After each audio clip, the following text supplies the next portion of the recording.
It's too late to start drawing. By now, I'll never be as good as I was before. I don't draw anymore because... How many times have I heard these phrases? Can it really be too late to start drawing? In my opinion, if you can still ask yourself this question, it's definitely not. Hi everyone, welcome back to my channel. In today's video, we will make this drawing together while trying to dismantle some of the most common excuses for not picking up some paper and pencil and draw. Before the video starts, I invite you to put a nice like and subscribe to my channel so as not to miss any of the next videos. The inspiration for this video comes from an email I received later last year from a member of my drawing course, one of the most enthusiastic. I'm sorry to tell you, by the way, that my courses are available only in Italian at the moment, but if you would like me to translate them and have them available in English, please let me know in the comments below. I received tons of positive emails from the students from my Italian courses and the subscribers of my Italian channel, but this one touched me in particular. Basically, this student says he wants to give up all the apologies he always told himself, all the self-pity phrases, if I had gone to art school, if I had started earlier, if I could and blah blah blah, that were holding him back and keeping him in the still state of not doing. In this email, probably he wrote this for himself more than for me to read it. He says, "Enough, I want to learn how to draw, I want to follow your course, and finally give myself a chance." A few months later, I received a second email in which he told me about his experience in the course, which was even more enthusiastic than before. I must say that this made me really happy. I must say that this made me so happy that I honestly must say that this made me so happy, but I don't want to talk to you about this experience only, but I am not here to talk to you about how my Italian drawing students are happy of my drawing courses, but the thing that hit me the most of my students' email is that he tells me of this very old gentleman. But today I'm not here to talk to you about how my Italian students are happy of my drawing courses. What hit me the most about his emails was the story of this old man that he casually met. And he told him about all his passions for poetry, music, drawing, and how my student initially thought, wow, this man could never achieve all his goals because he's too old to get better and to achieve something. He literally won't have enough time to dedicate to all his passions. But if the thought of this old man initially made him laugh to himself, after a while he realized that what animated this man, the thing that made him feel so alive and so passionate, was not much the desire to achieve a goal, but the happiness of doing what he loved, of enjoying the creative process. Because when you are busy doing something that you love and enjoy, it's never too late, nor it's wasted time. Think about it, how fleeting is the happiness that we get after reaching a goal, or after getting something that we like, purchasing something that we've desired for a long time. That happiness has an expiration date. But when we are working on something and we are forgetting of the world, I think that that's the realness of enjoying a process. That makes you feel time in a different way. That makes you live more intensely. I myself have the busiest schedule as a freelancer and artist. I am very organized and I do task after task, and I often don't realize how much time passes by or how many things I do in a week or in a month. I have to remind myself what I do, otherwise I forget. But what I think is that I love painting and making videos, so I'm happy meanwhile, not afterwards. I don't do it for the goal, I do it for the meantime, actually. It's not something that I tell myself, it's something that I realize afterwards. Can you agree with this? Okay, now some of you might think, nice words, but every time I try to draw, I get mad because I can't actually draw what I want to. My technical abilities aren't good enough to match my ambition, and this drives me crazy. One thing I can tell you right now is that I made a video about the fear of making mistakes that I'm gonna leave at the right corner of this video. And the second thing I can tell you is that you're in the most difficult position because starting is the biggest step. So be aware that your drawings in the beginning are going to be not as good as you think, but let's say it honestly, they're not going to be good at all. So just draw for the bin. Accept that you're gonna fail at the beginning because everything that's worthy needs time to be achieved. Think of a baby trying to learn how to walk. Are babies gonna walk immediately like baby giraffes?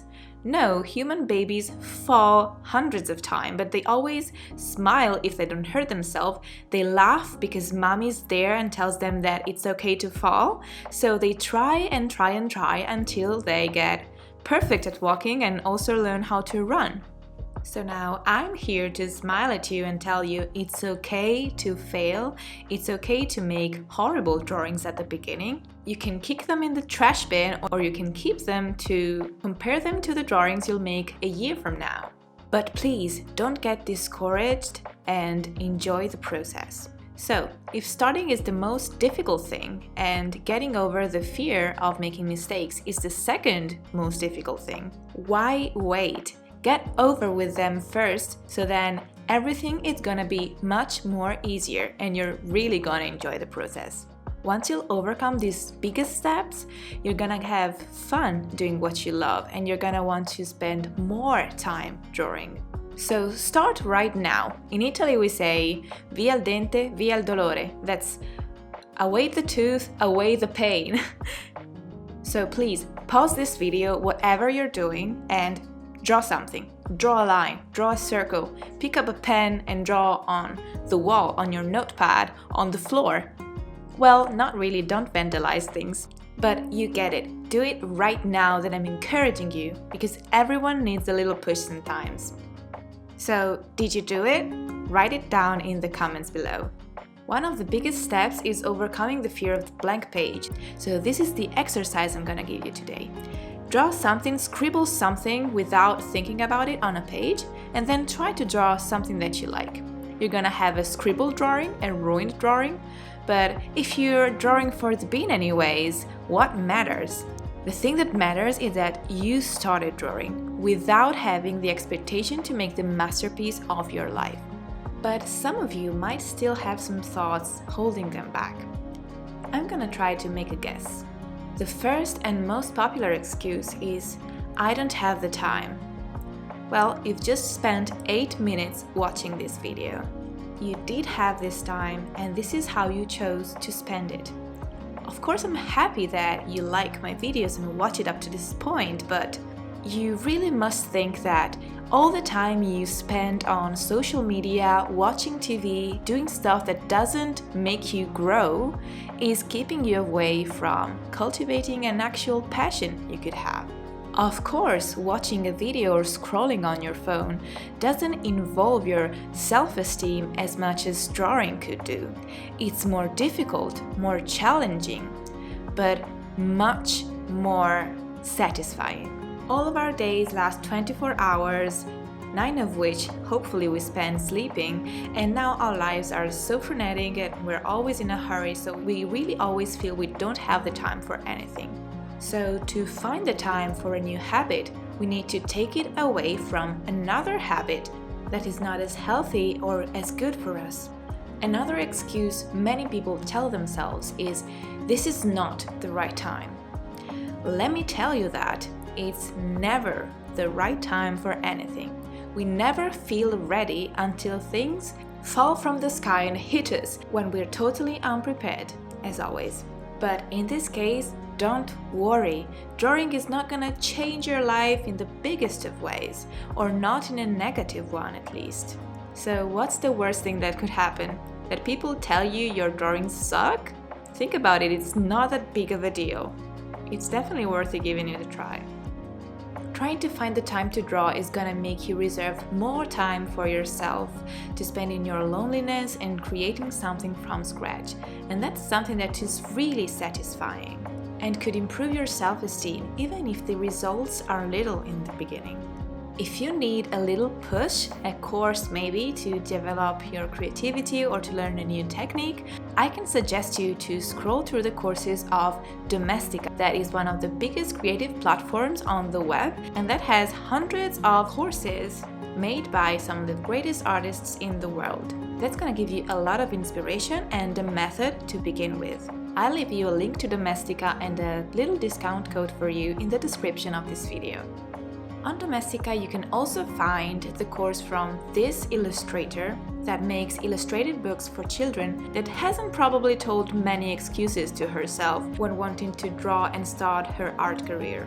She was born in a family of artists and she wanted to be an illustrator as well. But one thing stood in the way. She was born with a syndrome that didn't let her develop her upper limbs and hands correctly. However, she didn't let this get in her way, and today she has become one of the greatest illustrators globally. Her name is Valentina Toro, and you can find some of her courses on Domestika.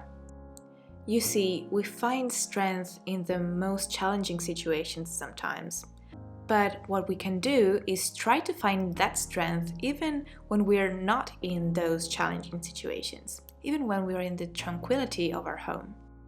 Sometimes what people might tell me is that they really think they are not able of doing it.